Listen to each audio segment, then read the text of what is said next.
حضرت برا بن مالک نا 12 سال کی عمر ہے، 12 سال نبی پاک گلی سے گزر رہے تھے تو دوڑ کے آ گئے، آ کے نا حضور سے چمٹ گئے، عرض کرنے لگے حضور کوئی حکم بتائیں، میرا دل کرتا ہے آپ کی بات مانوں، کوئی حکم حضور۔ مجمع الزوائد میں حدیث، اس ایک حدیث کے لیے نا میں کو 5000 روپے کی پوری کتاب، پوری 10 جلدیں خرید کے لایا تھا ایک حدیث کے لیے۔ پیاری بڑی ہے، شاندار بڑی ہے، وہاں میرا دل کیا، میں نے کہا جس کتاب میں ہے نا ساری کتاب ہی منگا لو۔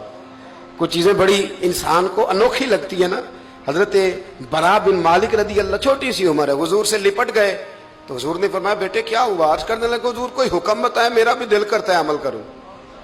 تو حضور نا چھوٹے چھوٹے کام بتاتے ہیں، دکان سے، یہ بچوں کو یہی بتانا ہوتا ہے نا، دکان سے لے آ، یہ کر دے، فلاں کو بلا لے، لیکن حضور ان کی غیر موجودگی میں ان کا ذکر بڑا کرتے۔ ایک دن کچھ لوگ کہنے لگے حضور بڑا ذکر کرتے ہیں پر وہ کرتا تو چھوٹے موٹے کام ہے بچہ۔ تو نبی پاک نے ایک دن ارادہ کیا کہ ان کو تجربہ نہ کرائیں کہ وہ پیار کتنا کرتا ہے۔ رسول کریم فرمانے لگے میں جو کہوں گا کرو گے؟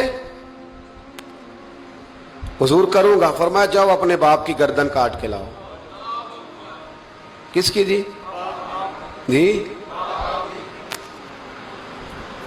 بات تو محبت کی ہو رہی ہے، کڑوی سی بات نہ کر لوں، کڑوی سی رہنے دیتے، آپ کا پروگرام نہیں تو چھوڑ دیتے، آگے بڑھ جائے، ذرا کڑوی سی ہے، کر لوں جی، بولیے۔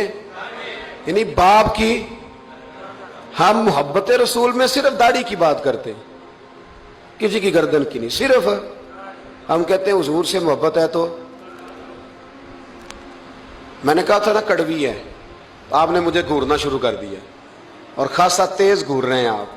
اور خدا کے بندو یہ رسول اللہ کی سنت ہے، کسی کو نہ اچھی لگے، کسی کوئی تعریف نہ کرے پر میرے رسول کو تو اچھی لگتی ہے کہ نہیں؟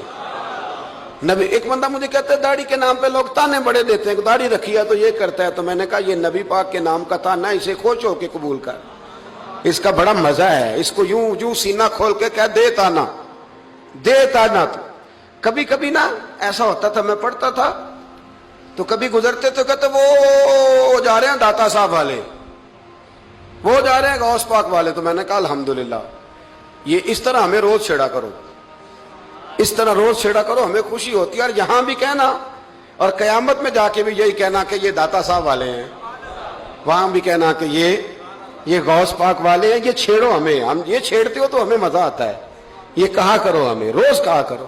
اللہ تعالی ہمیں عقیدے پر استقامت نصیب فرمائے۔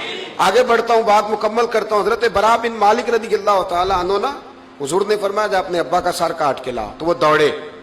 ایک روایت میں ہے کہ مولا علی کے گلے میں تلوار لٹک رہی تھی، یوں کھینچی، اور اس نے جذبات سے دوڑے کہ حضور نے فرمایا اسے پکڑ لو ورنہ یہ گردن کاٹ بھی لائے گا، پکڑ لو اسے ورنہ یہ کاٹ دے گا۔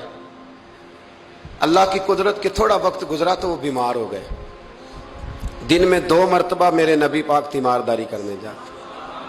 ایک شام رسول کریم تشریف لے گئے تو حضور سرانے بیٹھے، ماتھے پہ ہاتھ رکھا تو کریم محبوب ان کے باپ کی طرف کان میں کچھ کہا ان کے والد سے، حضور رونے لگے،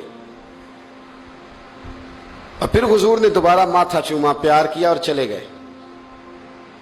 حضرت برا بن مالک چھوٹی عمر تھی، کچھ نے لکھا طلحہ بن برا نام تھا ان کا، تو حضرت طلحہ بن برا نا اپنے ابا کو قریب بلایا اور چارپائی میں بٹھایا، کہنے لگے ابا جی حضور کیا فرما گئے؟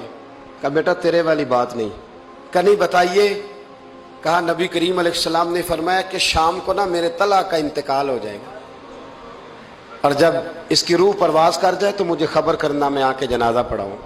ٹھنڈ بڑی تھی، مدینے میں ٹھنڈ بڑی تھی۔ حضرت طلحہ نے نا اپنے باپ کا ہاتھ پکڑا اور اپنے سینے پہ رکھا، کہنے لگے ابا حضور تو جو فرما گئے پر میری وصیت یاد رکھنا، نبی پاک کے دین کا قانون یہ ہے کہ جب کوئی انتقال کر جائے تو جلدی دفن کرو، اس طرح کرنا رات کا وقت ہوگا، جب میرا انتقال ہوگا تو فوراً غسل دے کے نا دفن کر دینا، نبی پاک کو خبر نہ کرنا، نہ بتانا، عمر دیکھو اور بات دیکھو۔ کہ حضور کو کیوں نہیں بتانا، حضور خود فرما کے گئے ہیں۔ تو کہنے لگے رات کا وقت ہوگا تو جن گلیوں سے حضور نے گزر کے آنا ہے نا وہ یہودیوں کے محلے ہیں، ایسا نہ ہو کہ میرے جنازے کی وجہ سے کوئی یہودی میرے نبی کو تکلیف دے دے، میرے جنازے کی وجہ سے، جنازے کی وجہ سے۔ یہاں کہتے ہیں حضرت صاحب مجھے بڑا پیار ہے آپ سے پر میرے گھر ضرور پہنچے، جیسے مرے یا جیے،